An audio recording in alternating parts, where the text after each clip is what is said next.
मुख्यमंत्री हेमंत सोरेन की सरकार ने पूर्व सीएम रघुवर दास के कार्यकाल में निर्मित विधानसभा भवन निर्माण और हाईकोर्ट भवन निर्माण में हुई सभी अनियमितताओं की जांच न्यायिक कमीशन से कराने का आदेश दिया है। इस संबंध में मुख्यमंत्री सचिवालय ने आदेश जारी कर दिया है। बता दें कि एचईसी इलाके के कुटे में झारखंड विधानसभा के नए भवन के निर्माण में भी इंजीनियरों ने संवेदक रामकृपाल कंस्ट्रक्शन को लाभ पहुंचाया था। खबर है कि विधानसभा के इंटीरियर वर्क के हिसाब किताब में गड़बड़ी बताकर भवन निर्माण के इंजीनियरों ने पहले 465 करोड़ के मूल प्राकलन को घटाकर 420.19 करोड़ कर दिया। 12 दिन बाद ही बिल ऑफ क्वांटिटी में निर्माण लागत 420.19 करोड़ से घटाकर 323.03 करोड़ कर दिया गया। टेंडर निपटारे के बाद 10% कम यानी 290.72 करोड़ रुपए की लागत पर रामकृपाल कंस्ट्रक्शन को काम दे दिया गया। फिर ठेकेदार के कहने पर वास्तु दोष के नाम पर साइट प्लान का ड्राइंग बदला।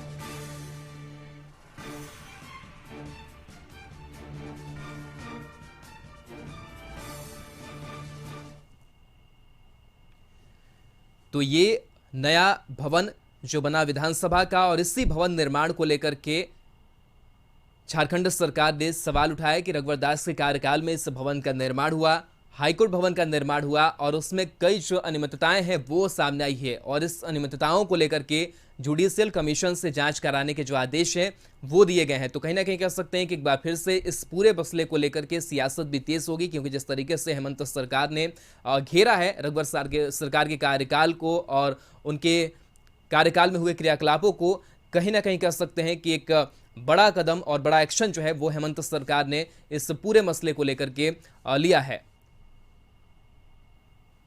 तो आपको बता दें कि प्राइवेट कंस्ट्रक्शन कंपनी को फायदा पहुंचाने का आरोप है। साथ ही विधानसभा और हाईकोर्ट भवन निर्माण के जांच के आदेश दिए गए हैं, और इसको लेकर के जो सचिवालय की तरफ से आदेश है उसकी चिट्ठी, उसका आदेश जो है वो जारी हो चुका है। अब देखने वाली बात होगी किस तरीके से जांच कार्रवाई आगे बढ़ती है और कौन कौन से लोग इसमें अब रडार पर आते हैं। जाहिर सी बात है कि कहा यह जा रहा है कि संवेदक को, कंस्ट्रक्शन कंपनी को फायदा पहुंचाया गया है।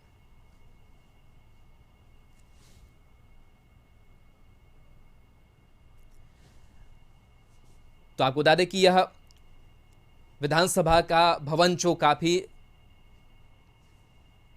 चकचक नजर आया, कह सकते हैं, रघुवर सरकार के कार्यकाल में, और बड़े ही भव्य तरीके से और भव्य डिजाइन के साथ इसका निर्माण हुआ। लेकिन इस निर्माण में अनियमितताएं, पैसों की हेराफेरी और तमाम चीज़ों का आरोप लगा है। देखने वाली बात होगी कि किस तरीके से अब जुडिशियल कमीशन इस पूरे मामले को देखता है और जांच आगे बढ़ती है।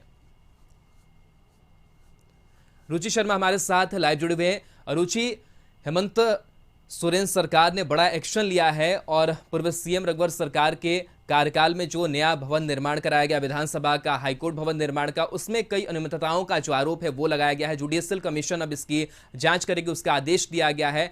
क्या लग रहा है कि किस तरीके से ये पूरा जो एक्शन है वो नजर आया है हेमंत सरकार का?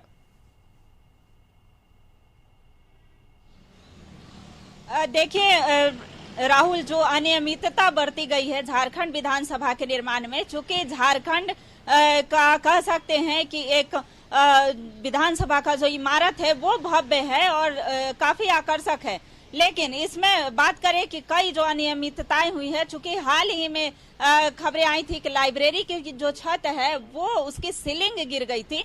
तो ऐसे जो कई तरह की अनियमितताएं हैं वो बरती गई हैं। हालांकि इसमें जांच एजेंसियां भी वो सतर्क है कि कब इस पर जांच के आदेश दिए जाएं और इस पर जांच होगी। हालांकि भारतीय जनता पार्टी के कार्यकाल में इसका निर्माण हुआ था, रघुवर दास ने ही इसे बनवाया था, लेकिन वो विधानसभा का एक सत्र भी इसमें नहीं पूरा कर पाए।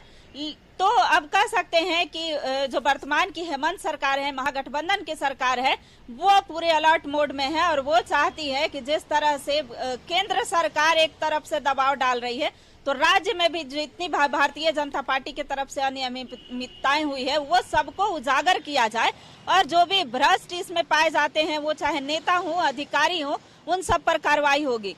तो कह सकते हैं कि अब झारखंड, हालांकि जो हाईकोर्ट की बात है, तो हाईकोर्ट में अभी कार्य शुरू नहीं हुए हैं, अभी नवनिर्मित जो हाईकोर्ट है वो जो का त्यों है, लेकिन झारखंड का जो विधानसभा है, नवनिर्मित विधानसभा, वो उसमें कई सत्र चल चुके हैं महागठबंधन की, लेकिन जो उसमें अनियमितताएं हुई, अनियमितताएं कई बार सामने आई हैं। चूंकि जो बरसात का सीजन होता है तो उसमें सीलिंग से पानी टपकने की भी समस्याएं सामने आई हैं, वहीं सीलिंग के गिरने की समस्याएं आई हैं। तो इस तरह से जो है मुख्यमंत्री के द्वारा कहा जा रहा है सत्ता पक्ष की तरफ से कि ये जांच के आदेश और पहले ही दे देने चाहिए थे, लेकिन अब मुख्यमंत्री ने जब जांच के आदेश दिए हैं तो अब इसमें जांच होगी, कहीं से कोई किंतु परंतु नहीं है। वही बात करें भारतीय जनता पार्टी की, जो अभी विपक्ष की सबसे बड़ी पार्टी है यहाँ पर, तो उनका कहना है कि जांच करवा ले, इसमें डरता कौन है। जो भी नियमतः जांच होंगे, जो भी भ्रष्ट इसमें पाए जाएंगे, जो भी जिन्हें अपराधी माना जाएगा, उन पर कार्रवाई हो। हम सरकार से डरते नहीं है, वो कार्रवाई कर सकते हैं, इसके लिए वो पूरी तरह स्वतंत्र हैं। जी राहुल।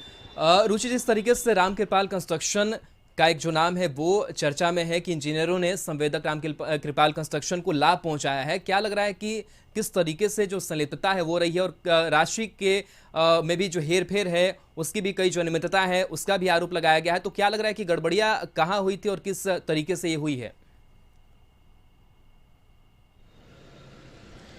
देखिए राहुल, काफी मोटी रकम जो है वो झारखंड विधानसभा के निर्माण में खर्च की गई है, और वो झारखंड का जो विधानसभा है, भव्य विधानसभा, वो देखने में बनता है। हालांकि ठेका की बात करें तो जो भी बिल्डर्स होते हैं, जो ठेकेदार होते हैं, वो उसे लेने के लिए आगे होते हैं, और जिस तरह से बिल्डर्स का नाम लिया जा रहा है, ये बातें सामने आ रही है। हालांकि ये जांच का मामला है, जांच के तहत आएगा कि कितनी अनियमितता। हालांकि उस समय वास्तु का हवाला दे करके कि वास्तु के हिसाब से वो गलत है, तो वास्तु का हवाला भी दिया गया था, और जो है कंस्ट्रक्शन का काम उन्हें दिया गया था। तो अब देखना होगा कि इतनी जो भारी रकम है वो खर्च होने के बाद भी कहां कहां अनियमितताएं हुई हैं। वो बिल्डर्स का भी जो नाम सामने आ रहा है, इसमें कहां कहां कौन अधिकारी, कौन नेता सामने आते हैं, सबके नाम जो है जब जांच शुरू हो जाएगी तो सबके नाम धीरे धीरे आने शुरू हो जाएंगे। चलिए रुचि, बने रही हमारे साथ, अगली खबर पर आपके पास वापस लौटेंगे।